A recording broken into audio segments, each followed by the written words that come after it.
இயேசுவே என்னுடன் நீ பேசு, என் இதயம் கூறுவதை கேளு.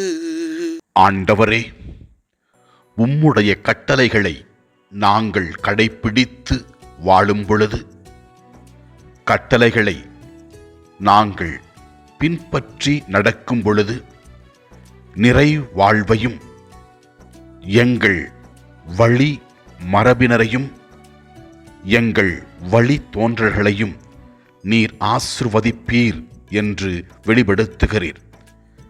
எனவே ஆண்டவரே, நாள்தோறும் உம்முடைய வார்த்தைகளை கேட்கிற நாங்கள் அதற்கு செவி சாய்த்து நல்வாழ்க்கை வாழக்கூடிய அருளை தரும்படியாக உம்மிடத்திலே ஜெபிக்கின்றோம்.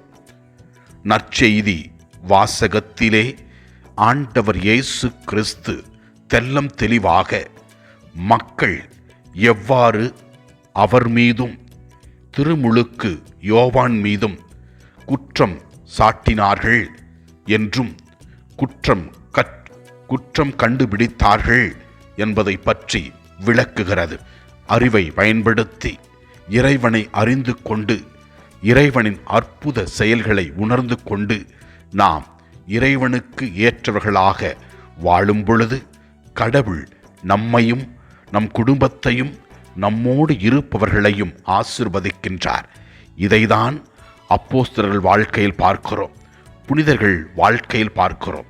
அவர்கள் ஆசீர்வாதத்தை பெற்று மற்றவர்களுக்கு ஆசீர்வாதமாக திகழ்ந்தார்கள்.